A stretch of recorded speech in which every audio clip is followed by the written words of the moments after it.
Good morning. My name is Stephen York. I'm the pastor of the Stonington United Methodist Church in Stonington, Maine.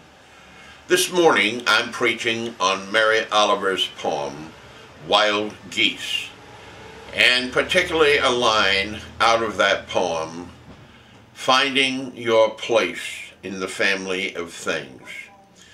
In our highly technological culture, there are many people who talk about how the world has become interconnected in very profound ways that some of us in my generation can't really comprehend. But the truth is that we all long for human connection, which goes beyond a computer or an iPod or a phone, but that heart-to-heart, face-to-face relationship which makes life meaningful and rich. And beyond that, to find meaning in our work and in all that we do in our daily lives. I am going to talk this morning about Abram, who at the age of 75 left his home, his family, and went with his immediate family to a place that he had nowhere in mind but felt directed to go to. Life is a series of comings and goings. What makes it work for you? How do you know what you love, and are you doing what you love? And how does that impact your life every day? I thank you so much for watching, and feel free to give us a call or go to our website. Our phone number at the church is 207-367-2945. Thank you.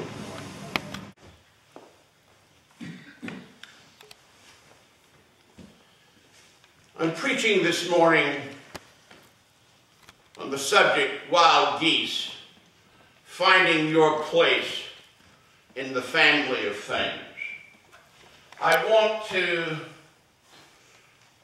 read one of the last lines that has been read for us already this morning. Whoever you are, no matter how lonely, the world offers to you its imagination and calls to you like wild geese, harsh and exciting, over and over, announcing your place in the family of things.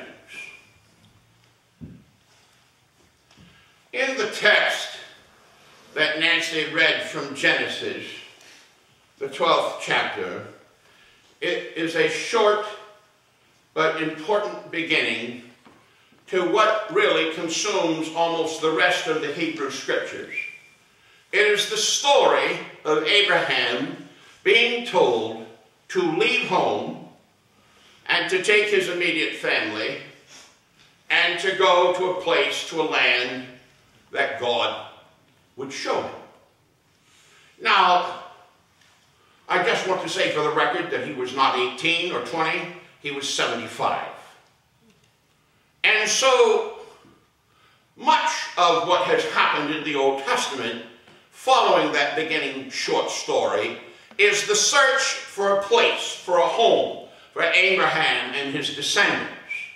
In those 4 verses that we read this morning, or heard Nancy read to us, it says that through Abraham, all the nations of the world shall be blessed. Now, it is interesting to me, and I hope of some significance to you, that 3 major world religions trace their roots back to Father Abraham. Not only Judaism, not only Christianity, but Islam trace their roots back to Abram. Now, I'm not going to preach on that part of it this morning, but just to note that much of the story is about how do they find their place in the world. And the fight goes on in Palestine still this morning. However, it struck me as I read those scriptures from Genesis this week of how much all of our lives is a series of comings and goings. Now, hopefully, none of us finally break the umbilical cord at 75 and leave home.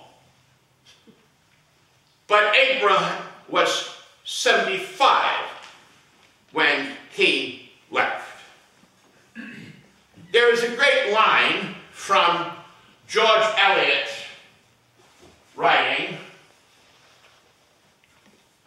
George Eliot was the British novelist who lived between 1819 and 1880, who wrote under the pseudonym of a man's name, but was really Mary Ann Evans, who had her own fight with faith. Her father was a minister, and there's a whole lot that went on between them, including the fact that she declared herself to be an atheist and still tried to maintain a relationship with her father, and even to please him, went to church. Mary Ann Evans, known as George Eliot, said, "It is never too late to be what you might have been." That was true for Abraham, wasn't it? 75, he starts a new adventure. Now, he doesn't even know where he's going. I'm thinking about some universal truths that are in those 4 short verses. As even those of us who are fastidious in organizing and in controlling what goes on in our lives, there is, isn't there, an aspect when we really don't know for sure what is going to happen to us. We can plan, and we can hope, and we can pray. But there is an element in which we must admit as human beings we don't have control over the future. Nor do we know it. The hope that I take from the story in Abraham's life was that at 75 he was willing to do it. Some of us become entrenched